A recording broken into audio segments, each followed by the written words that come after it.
Magandang umaga po, Councilor Buknay Leonardo, ma'am. Good Kumusta na morning. after election? Andito na kayo. Mhm. Kumusta na po? Actually, ngayon, ang ating ika-second term. So, dire-diretso na ulit, trabaho na ulit tayo. At ngayon, talagang araw-araw, very busy ang ating munisipyo, ang ating lokal na pamahalaan. Dahil sa iba't iba din ng mga programa at mga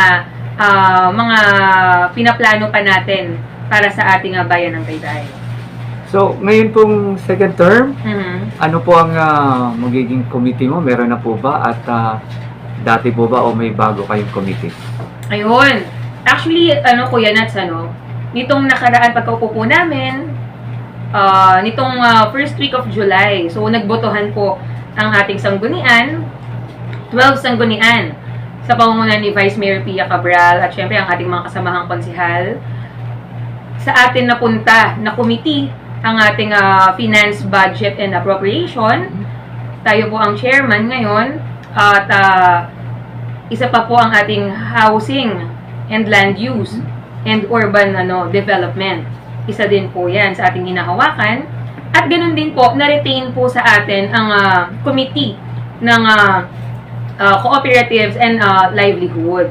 Kaya po, nung tayo po ang naghawak nito, nag-handle nito, noon pa man talagang yung mga livelihood programs natin, walang tigil yan. Even yung mga tulong panghanap buhay natin, para sa mga kababayan nating Taytayenyos, noon pa, nung first term, tuloy-tuloy. At nito lang po, pagka-upo po namin, itong July 1, sa ating ikalawang termino, gumawa na rin po tayo ng programa agad. Yung Lazada Caravan.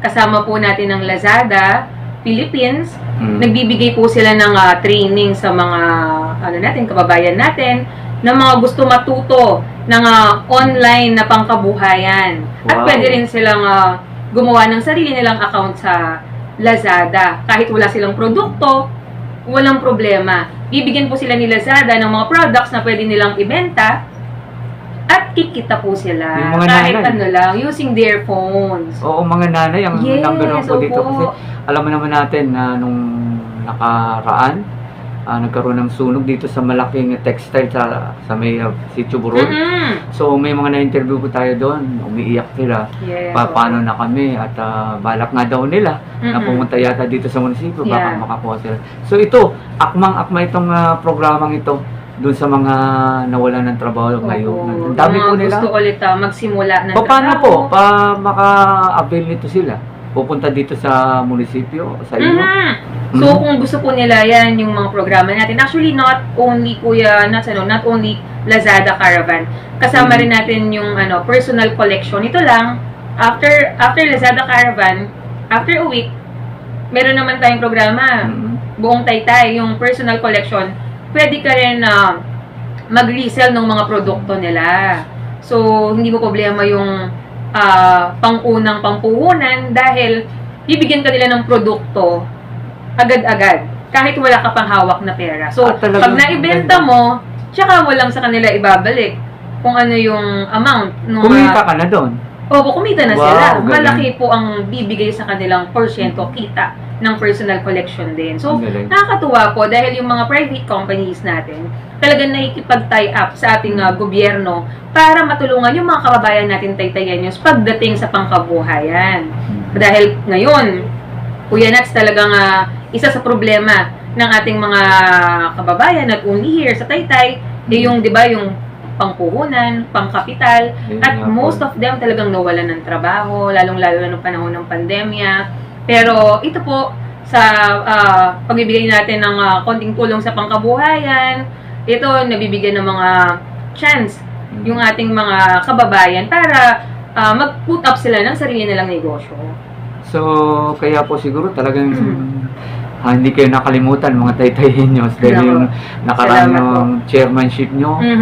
At mabuti at naibigay ulit sa inyo para eto, timing na timing, marami talaga naghahanap ng trabaho. Yes, opo. Yung previous kasi, isa rin sa gusto kong itanong din sa ating bagong halal na alkalde, Mayor Alan De Leon, regarding dun sa mga usually talaga nawalan ng trabaho dahil pag nagpalit ng administrasyon. So, marami po talaga. So, sa inyo pong committee, talagang siguro marami pang pupunta sa inyo at malaking Opo. bagay po sa Taytay News. Yes, May mga actually. other ano po ba? Pang ibang kabuhayan Mga pa rin? programa. Oo. Actually, Kuya Nuts, maganda yung tanong mo, no? Dahil marami pa tayo na inaayos na planning dyan sa mga programa pagdating sa pangkabuhayan. Kasi Oo. isa to sa talagang goal din ng ating administrasyon ngayon, ni Mayor Alan De Leon, at syempre ng buong sanggunian, yung ating economic recovery ng ating Ayun. bayan ng Taytay. Kaya po lahat talagang yung mga possible na mga programa na maitutulong natin sa mga kababayan natin, talagang inaayos natin, inilalatag natin. Lalong-lalo na, syempre, ngayon, ang mga kababayan natin, nakita natin na talagang very eager ba sila pagdating lalo sa negosyo o kaya sa trabaho. Kaya, yung mga programa, ibababa po natin yan dito sa ating bayan at mas dadagdagan pa natin yan. Yung mga tulong na mga ibibigay natin. Kasi kailangan po, Councilor Buknay, ano, yung kabuhayan talaga. Hindi ang secondly lang yung mga pagbaba ng presyo. Yes, Kasi kahit opo. bumaba ng husto ang presyo ng mga bilihin, wala ka naman pambili. So Yun. malaki. Iyan po, hindi lang pang mga nanay, ano, pwede rin sa lalaki.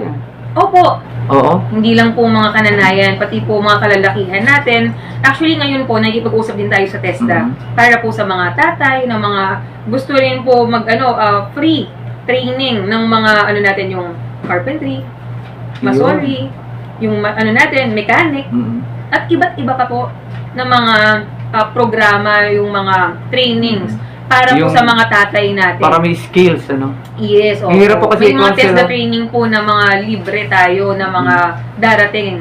Nakaschedule na din po yan. Marami po kasi humingi din ng trabaho. Pagdating sa skills, karamihan wala. Mm-mm. So malaking bagay po yun. Yes, opo. Gagawin po ninyo. Malaking bagay po yung ating TESDA training. Talagang isa po sila sa nilapitan natin para po kahit po sa ating syempre Garments Capital of the Philippines tayo. Yes, oo. Marami po tayong mga trainings na gagawin pagdating sa fashion design, cut and sew, yung ating dressmaking. So, marami pong gagawing mga programa din ng ating bayan. Hindi po ako nagkakamali kung si Buklay. Marami pinabigyan yung mga machine na pangtahian, no? Yes, opo, Oo. ang ating makina na high-speed sewing machine. So, nito po, nung previous term po natin, yung ating unang termino, halos 1,000 na makina ang Oo. na-distribute natin. Na-monitor natin. Yes, opo, sa ating mga kababayan. Kaya nakakatuwa.